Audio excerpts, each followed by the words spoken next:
How many have heard of the lost Gospel of Thomas? The lost Gospel of Thomas. Some of you have heard of that text.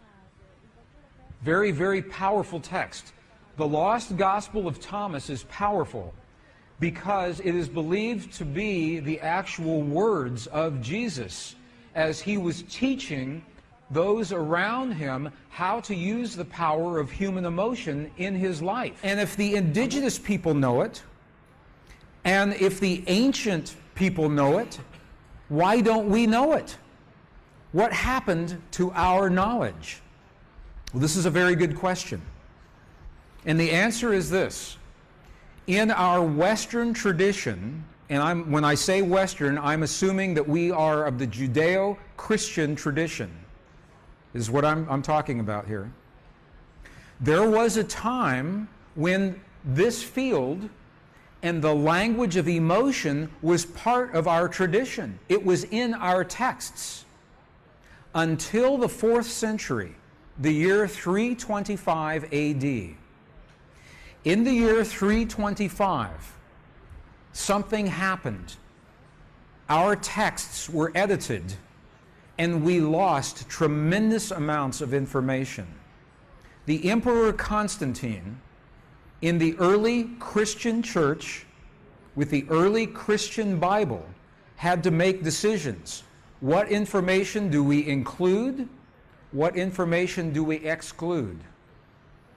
And what we know now is that at least 45 books were either completely taken away or tremendously edited into what we call today our Western biblical tradition. And when those edits were made, we lost the information that tells us everything is connected. We lost the information that tells us the language that speaks to this field. We know the information was lost because we are now recovering the information in the Dead Sea Scrolls, in the Nag Hammadi Library, in the Coptic texts. This is how we know this information was lost.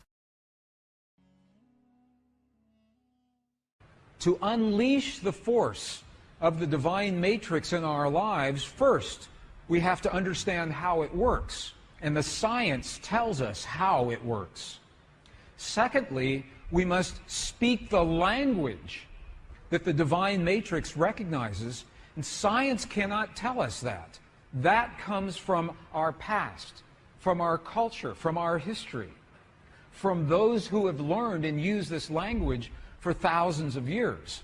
So this is what we're doing right now. We're learning what did Jesus and what did the great masters say about this language. Because it's the same whether you're talking Buddhist or Hindu or Christian, pre-Christian traditions. They're all telling us that there is a field of energy and that we have the language to use that field. This is an actual page out of the Gospel of Thomas. So we know that this ancient gospel actually existed. And you can see some of the letters. These are Greek letters. You can actually read some of, if you know Greek, you can see some of the Greek letters right here. In the Gospel of Thomas, two very important keys. This was written right around 300 years after the time of Jesus. In this gospel, okay, so here's what we're doing. We've been in the Buddhist monasteries in Tibet, and they're telling us that that feeling is the prayer, one. Two, that we must feel as if our prayers have already been answered. Okay, and now we're in an Egyptian monastery with the texts that used to be our tradition before they were edited, and we're going to look at the instructions that tell us how to do that. Okay if we do that? Is that good? Okay. Gospel of Thomas. If you have a copy of the Gospel of Thomas, this is verse 106, translated from the Nag Hammadi Library. And if you do not have a copy, it's in our books, and you can go to any library and pick this up. Verse 106. Look at what the lost Gospel of Thomas says. It says, when you make the two, thought and emotion, one. So the Gospel of Thomas is talking about thought and emotion. It's saying when you make your thought and your emotion one, look at what happens. You will say to the mountain, mountain, move away, and the mountain will move away.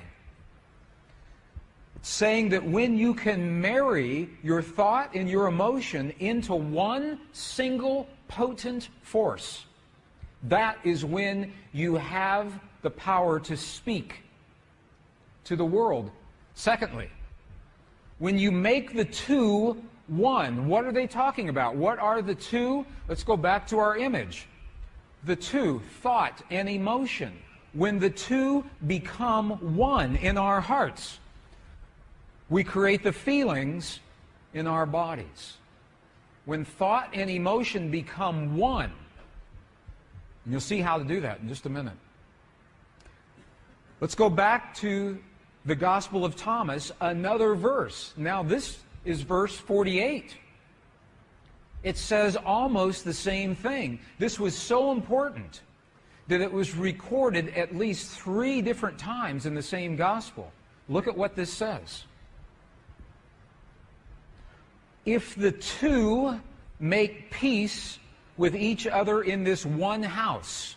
When Jesus is talking about the house or the temple, what is he talking about? What is he talking about? Precisely you. You are the house. You are the temple. If the two make peace with each other in this house, if thought and emotion become one, if they make peace with each other in this house, look what happens.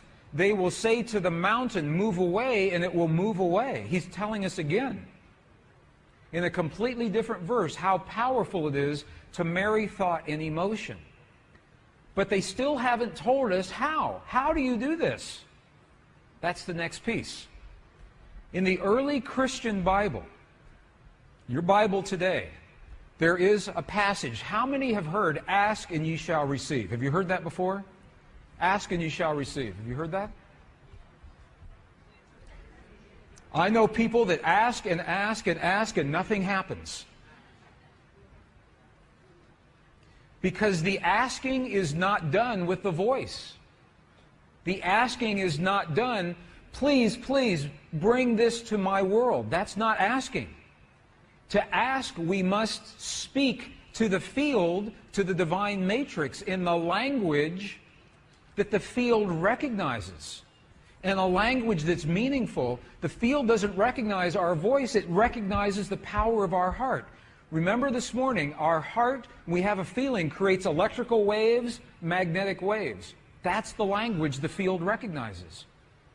So when you create the feeling in your heart as if your prayer is already answered, that creates the electrical and the magnetic waves that bring that answer to you. In the Bible that you have today, the King James Version, John 16, 23, 24, what you have is the condensed version. You have the edited version. The edited version looks like this. This is the edited version. Whatsoever ye ask the Father in my name, he will give it to you. Hitherto have ye asked nothing in my name. Okay? Ask and ye shall receive, that your joy may be full. Okay, this is the edited version. This is so amazing to me because they took out the 2 sentences that tell us how to ask. In the 4th century, when the edits happened, they took those 2 sentences out. Would you like to see those 2 original sentences? Okay, we'll go back into the original Aramaic and we'll look at a new translation. This is the original Aramaic. It begins, it looks very similar. So this is the retranslated version with the missing pieces. All things that you ask straightly directly from inside my name, you will be given. It says, so far you've not done this, because if we ask with our voice, we have not done this. Now here's the piece that was edited. Here is what was lost. Look at these two very powerful sentences. Ask without hidden motive and be surrounded by your answer. Be enveloped by what you desire, that your gladness be full. Look at what it's saying. It's not saying to speak a word. It's saying to be surrounded, to feel as if. If you are surrounded, you are feeling as if your answer has already happened. Be enveloped. If you want the perfect relationship in your life, if you want the healing in the body of your loved ones, feel the feeling of what it is like as if that has already happened. Be enveloped by what you desire, because that is when your thought and your emotion become one. You think the thought of the healing in your loved ones, and you feel the love of that thought. They become one, and that is the language that this field recognizes. Does that make sense? Are you okay with that?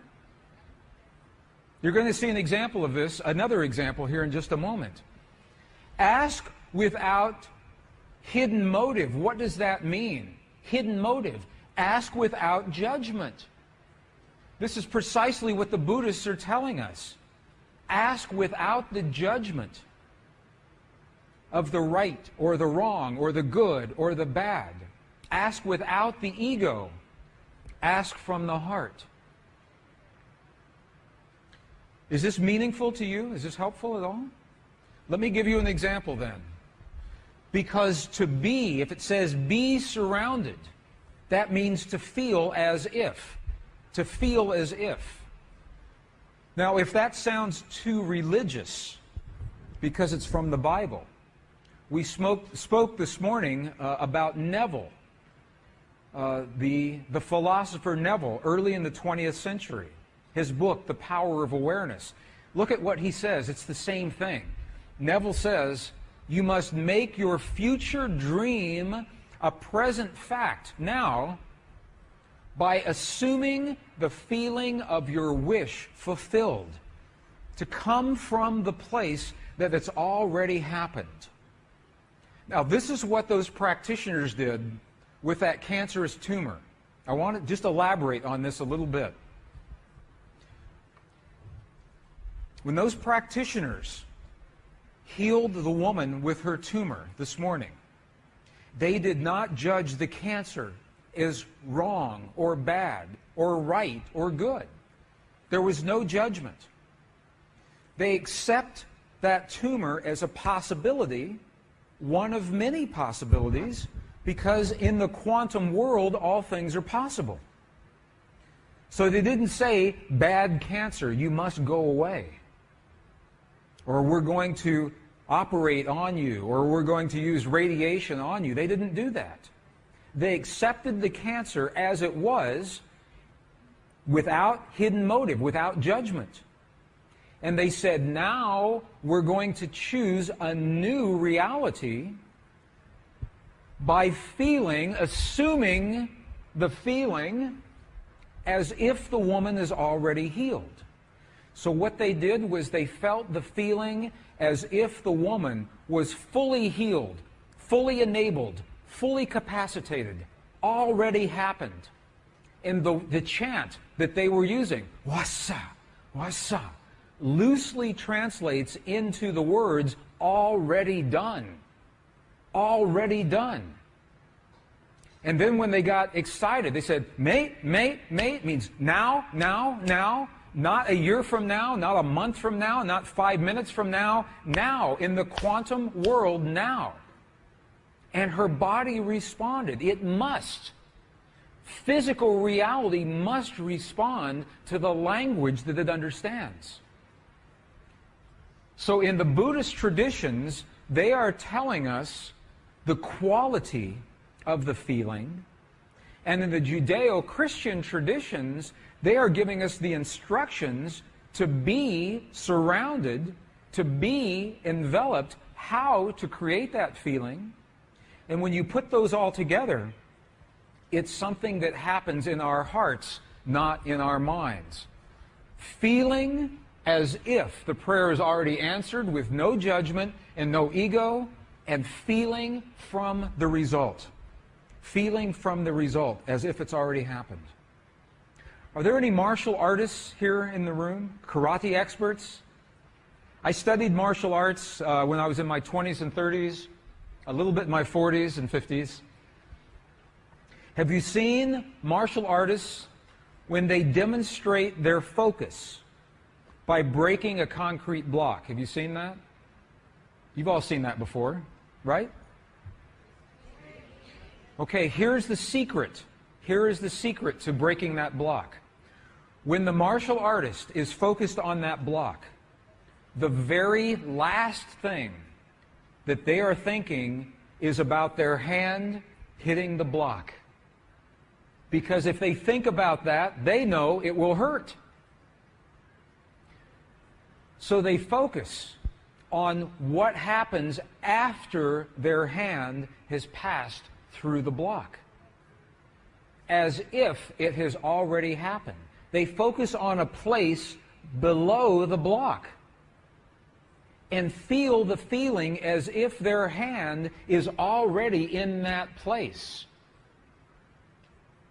That is a metaphor, that is an equivalent for what we're doing with the power of emotion. Feeling as if the experience has already happened.